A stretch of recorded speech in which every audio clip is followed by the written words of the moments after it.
মৰমৰ ছাত্ৰ ছাত্ৰীসকল, আজি মই 4 নম্বৰ প্ৰশ্নটো সমাধান উলিয়াম। ইয়াত 4 নম্বৰ প্ৰশ্নটোত কোৱা হৈছে প্ৰমাণ কৰা যে বৃত্তৰ ব্যাসৰ মূৰত টনা স্পৰ্শকবোৰ সমান্তৰাল। তো বৃত্তৰ এটা ব্যাসৰ কি হয়, মূৰত যি স্পৰ্শক টনা হয় সেই স্পৰ্শক দুডাল সমান্তৰাল বুলি আমাৰ প্ৰমাণ কৰিব লাগে। গতিকে আমি এইটো লৈছো 4 নম্বৰ প্ৰশ্ন, প্ৰমাণ কৰা যে বৃত্তৰ ব্যাসৰ মূৰত টনা স্পৰ্শকবোৰ সমান্তৰাল। গতিকে এইটো আমি এটা ব্যাস আঁকিছো, বৃত্তৰ এটা ব্যাস। এই ব্যাসৰ মূৰত দুটা কি আছে, এই দুটা এ বি আৰু চি ডি দুটা স্পৰ্শক। আৰু ইয়াত কি হৈছে, এই ব্যাসৰ মূৰৰ নামটো দিছো পি আৰু এইটো কিউ বুলি নামকৰণ কৰিছো। তো সমাধান উলিয়াম আমি। লেট ইয়াত আমি ধৰিলো লেট যে অকেন্দ্ৰীয়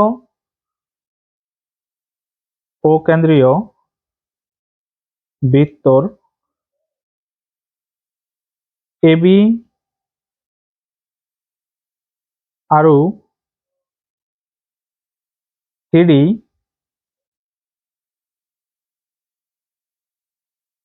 পি কিউ, এ বি আৰু চি ডি পি কিউ ব্যাসৰ মূৰত থকা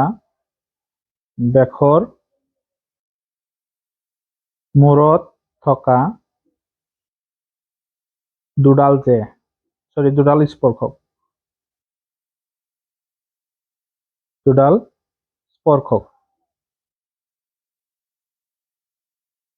তো এইটো এ পি কিউ ব্যাসৰ মূৰত থকা এ বি আৰু চি ডি দুডাল কি হল, স্পৰ্শক। তো এতিয়া আমি এইখিনি ধৰি ললো। ইয়াৰ পিছত আমাৰ প্ৰমাণ কৰিব লাগে যে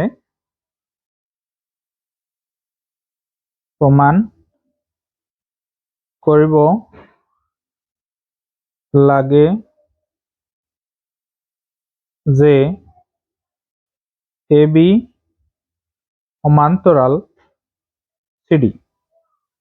এইখিনি আমাৰ প্ৰমাণ কৰি দেখুৱাব লাগে। এতিয়া আমি প্ৰমাণ কৰিম।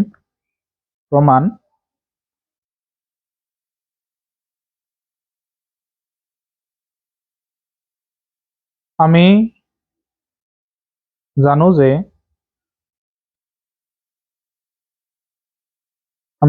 যে এটা বৃত্তৰ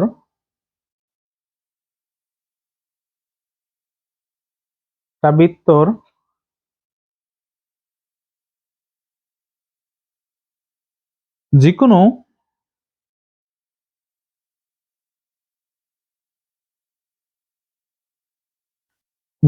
বিন্দুত টনা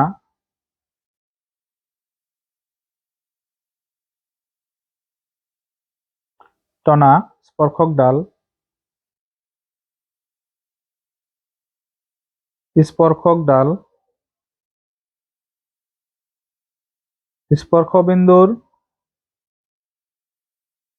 স্পৰ্শবিন্দুৰ মাজেৰে যোৱা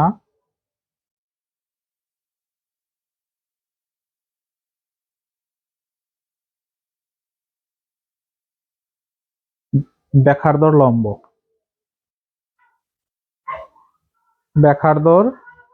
লম্ব।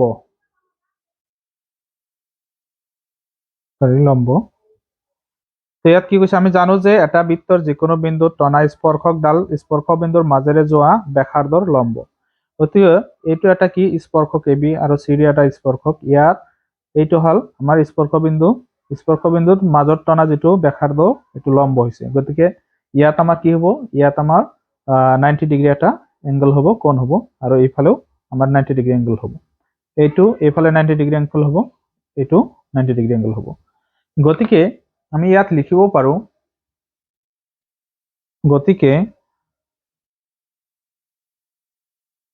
OP লম্ব AB আৰু OQ লম্ব CD। OP টো AB ৰ ওপৰত লম্ব আৰু OQ CD ৰ ওপৰত লম্ব। এতেকে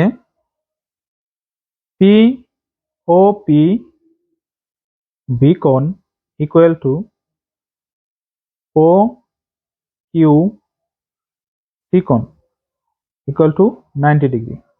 কাৰণ এইটো দুটাই 90 ডিগ্ৰী, এই দুটাই 90 ডিগ্ৰী লম্ব আছে। তো এইটো কোণ আৰু এইটো কোণ আমি 90 ডিগ্ৰী বুলি ক'ব পাৰোঁ, আৰু এই দুটা কি হ'ব, যদি সমান হয় তো একান্তৰ কোণ হৈ যাব ইহঁতে। তো আমি এইটো কি লিখিম, একান্তৰ কোণ। একান্তৰ কোণ, এইটো যদি ছেদক হয় একান্তৰ কোণ, তেতিয়াহ'লে